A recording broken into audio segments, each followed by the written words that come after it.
ये मेरा ईपीसी का फाइल है जिसमें कि हमें कुछ टॉपिक दिए गए थे जिसे तैयार करके हमें प्रेजेंट करना था। ये जो ईपीसी फाइल है ये बीएड में दिया जाता है तैयार करने के लिए। इसका फुल फॉर्म होता है इनहेंसिंग प्रोफेशनल कैपेसिटी। तो आप देख सकते हैं, आप को यदि कभी ऐसा मौका मिले बीएड में ईपीसी फाइल बनाने का तो आप इस तरह से ईपीसी फाइल को बना सकते हैं। और मैंने जो बीएड किया है, जो कर रही हूँ, और रानी दुर्गावती विश्वविद्यालय से कर रही हूँ। तो आप देख सकते हैं कि मैंने किस प्रकार से अपने बीएड के ईपीसी फाइल को तैयार किया है। ये देखिए, हमारा जो फाइल है ये चेक हो गया है, तो मैम ने 5 स्टार भी दिया है। तो मेरा कुल मिला करके ठीक है, आप भी चाहें तो ऐसा बना सकते हैं। ये देखिए, हमारी जो मैम है, मैम का नाम है अमीषा देशमुख, और ये मैंने लिखा है यहाँ पे सबमिटेड टू। और जैसे कि आप जानते हैं मेरा नाम जूही है, तो मैंने सबमिटेड बाय लिखा है। और ये आप देख सकते हैं, ये मेरा इंडेक्स है जिसमें कि मैंने जो टॉपिक दिया गया था मैम के द्वारा उसे लिखा है। मुझे टोटल 7 टॉपिक दिए गए थे, जिसमें दिया एक फर्स्ट जो था हमारा वो आर्टिकल दिया हुआ था, उसे पढ़ करके उसे रिफ्लेक्ट करना था। दूसरा कोई 5 चुटकुले और 5 पहेलियाँ लिखना था, और अपने कुछ मेमोरेबल जर्नी का जो सुखद वर्णन करना था। और एक्स्ट्रापोलेशन के अंतर्गत हमें कोई कहानी थी उसे आगे कंटिन्यू करना था, और ऑटोबायोग्राफी लिखना था। किसी भी प्रोडक्ट या इंस्टीट्यूट का जो था या फिर ट्यूशन का एडवर्टाइजमेंट विज्ञापन तैयार करना था, और अपना एक स्वरचित कविता तैयार करना था। यही हमारा टॉपिक था। इसी के आधार पे हमने जो है ये ईपीसी फाइल को तैयार किया है। तो ये आप देख सकते हैं, जो हमारा फर्स्ट एक्टिविटी था उसके अंतर्गत जो किसी भी आर्टिकल यानी कि किसी भी पेपर के कटिंग को लेकर के हमें उसे तैयार करना था, यानी कि उसको पढ़ लेना था, और उसे पढ़ करके समझ करके हमने जो समझा उसे रिफ्लेक्ट करना था, यानी कि उसे लिखना था कि हाँ, हमने ये चीज़ समझा इसमें और क्या चीज़ें सुधार हो सकती थी, इस बारे में ये हमारा एक्टिविटी नंबर 1 है। तो मेरा जो पढ़ा हमने वो हमारा जो आर्टिकल था वो शिक्षा से रिलेटेड था, तो मैंने इसे तैयार किया है। और दूसरा आप देख सकते हैं जो एक्टिविटी है वो है हमारा जोक्स एंड रिडल्स। तो जोक्स एंड रिडल्स के अंतर्गत जो मैंने है यह 5 जोक्स लिया है। तो आप देख सकते हैं जो जोक्स है उसे मैंने किस प्रकार से डिजाइन किया है, अपने फाइल को किस प्रकार से डेकोरेट किया है। आप भी साथ ही साथ इस चीज़ को देखते चलें कि कैसे कैसे हमने इसे बनाया है। मैंने कुछ स्टिकर वगैरह भी यहाँ पे लगाया है ताकि ये ज़्यादा अच्छा दिखे। देख सकते हैं आप कि कैसे मैंने इसे तैयार किया है। मैंने तो अपनी पूरी कोशिश किया है कि इसे अच्छे से अच्छे बनाऊं। अब देखते हैं कैसा लगता है आप सबको।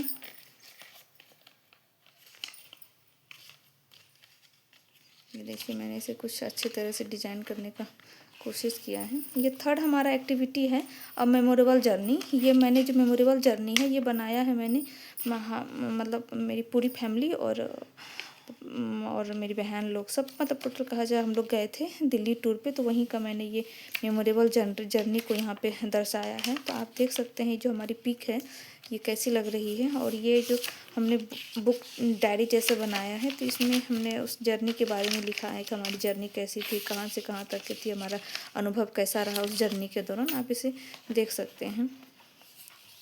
और ये जो एक्टिविटी नंबर 4 था ये था एक्स्ट्रापोलेशन, जिसके अंतर्गत हमें किसी कहानी को लेना था, उसे अधूरे में छोड़ देना था, उस कहानी को पूरा करना था। यानी कि उस कहानी में जो कहना चाह रहा है उसका जो मेन तथ्य है उस तथ्य को बदलना नहीं है। उसी के आधार पर हमें ये कहानी पूरी करनी थी।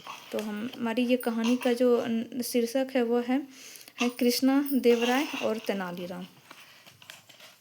इसे मैंने पूरा किया है।